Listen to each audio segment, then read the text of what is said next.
South vision സംഘടിപ്പിച്ചിട്ടുള്ള ബോധവൽക്കരണ campaign അഞ്ചാലുമൂട്ടിൽ നടത്തി. നമ്മുടെ സമ്പത്ത് നമ്മുടെ നാടിനെ എന്ന പേരിലാണ് ക്യാമ്പയിൻ സംഘടിപ്പിച്ചിട്ടുള്ളത്.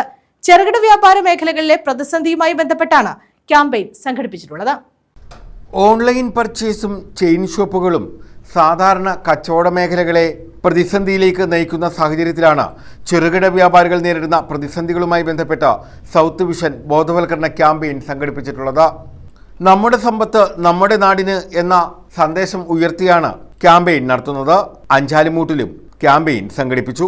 വ്യാപാരി വ്യവസായി സമിതി Anchalumoodu area secretary Jayachandran, president M Hussain, വ്യാപാരി വ്യവസായി ഏകോപന സമിതി unit president Ramachandran Pillai, general secretary Shihas, ദേശീയ അത്ലറ്റ് AK ബാലൻ തുടങ്ങിയവർ അഞ്ചാലുമൂട്ടിൽ നടത്തിയ ക്യാമ്പയിനിൽ പങ്കെടുത്തു. വ്യാപാര സമൂഹത്തിന്റെ ആകെ ഏകോപന സമിതിയെന്നോ വ്യാപാരി സമിതിയെന്നോ മാത്രമല്ല, വ്യാപാരിയുടെ വിഭാഗത്തിലുള്ള എല്ലാവരുടെയും പിന്തുണ നിങ്ങൾക്കുണ്ടായിരിക്കും.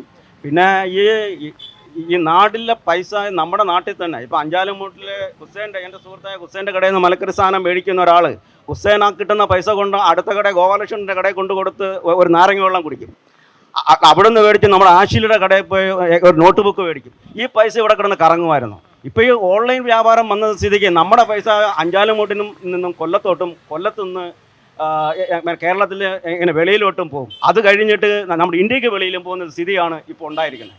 ഈ സ്ഥിതി ഇപ്പം ഈ വ്യവസ്ഥകൾ മാറുമെന്ന് അറിയാൻ പറ്റത്തില്ല. ഒപ്പം തന്നെ ഇപ്പം നമ്മുടെ മാളുകൾ, ഈ നാട്ടിൻ പുറങ്ങളിലോട്ട് എങ്ങനെ മാളുകൾ വന്നുകൊണ്ടിരിക്കുകയാണ്. ഇപ്പം തന്നെ നമ്മുടെ ലുലു മാള് ഇതിനു മുമ്പ് കൊച്ചിയിലും ഒക്കെ ആയിരുന്നു വന്നുകൊണ്ടിരുന്നത്. ഇപ്പം നമ്മുടെ കൊട്ടിയത്ത് വന്നു. ഇതിപ്പോൾ അറിയാൻ പറ്റുന്ന ഒരു നാട്ടിൻപുറമായിട്ടുള്ള പത്തനാപുരത്തോട്ട് വരെ വരാൻ പോയാണ്. അത് ചെറുകിട വ്യാപാരികൾ അവർ കടമുറിക്ക് വാടക കൊടുത്ത്, ജോലിക്കാരന് കാശ് കൊടുത്ത്, കറണ്ട് ചാർജ് 3 രൂപ ഉള്ളത് കച്ചവടക്കാരന് 8 രൂപ അടച്ച് അവരുടെ കുടുംബങ്ങൾ, അവരെ തീർച്ച പറ്റുന്ന ആയിരക്കണക്കിന് ചെറുകിട വ്യാപാരികളുണ്ട്. അവരെയൊക്കെ അവരെയൊക്കെ നിഷ്ഠൂരമാക്കിക്കൊണ്ട് ഓൺലൈൻ വ്യാപാരം അവർക്ക് യാതൊരു നിയന്ത്രണവും സർക്കാർ കൊടുക്കുന്നില്ല. അപ്പോൾ അതുകൊണ്ട് ഈ ആയിരക്കണക്കിന് 10,000-കണക്കിന് വരുന്ന ചെറുകിട വ്യാപാരികൾ ഇന്ന് നിർധനരായി വായിക്ക് നോക്കിയിരിക്കേണ്ട ഒരു സ്ഥിതിയിലേക്ക് മാറിയിരിക്കുന്നു. നമ്മുടെ ഈ പ്രദേശം, അല്ലെങ്കിൽ നമ്മളിപ്പോൾ സംസാരിച്ചുകൊണ്ടിരിക്കുന്ന ഈ പ്രദേശം എന്ന് പറയുന്നത് അഞ്ചാലുമൂട് പ്രദേശം മുൻകാലങ്ങളിൽ ചെറുകിട വ്യവസായം വളരെയധികം, അതായത് കയർ മേഖലയുടെ ഈറ്റില്ലമായിരുന്നു ഈ അഞ്ചാലുമൂട് പ്രദേശം.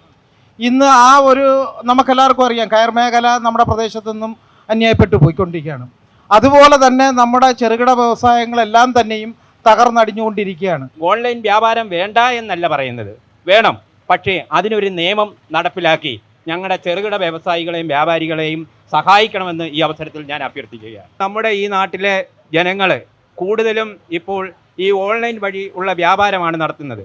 ആ സമയത്ത് ഇവിടെ ചെറുകിട വ്യാപാരികളെയും സംബന്ധിച്ചിടത്ത് അവർക്ക് വേണ്ടുന്ന സാധനങ്ങൾ ഇവിടെ നിന്ന് മേടിച്ചു കഴിഞ്ഞാൽ ഈ സാധനങ്ങൾ വിറ്റഴിക്കുന്ന പൈസ ഇവിടെ തന്നെ ചെലവാക്കാനുള്ള സാധ്യതയുണ്ട്. മറ്റ് ഓൺലൈൻ വഴി പോകുന്ന വ്യാപാരം വിറ്റഴിക്കുന്ന സമ്പത്ത് ഇത് മറ്റ് വിദേശ രാജ്യങ്ങളിലേക്ക് പോയിക്കൊണ്ടിരിക്കുകയാണ്. സമൂഹത്തിൻ്റെ വിവിധ തുറകളിലുള്ളവരും ക്യാമ്പയിൻ്റെ ഭാഗമാകുന്നുണ്ട്. ന്യൂസ് ബ്യൂറോ, കൊല്ലം.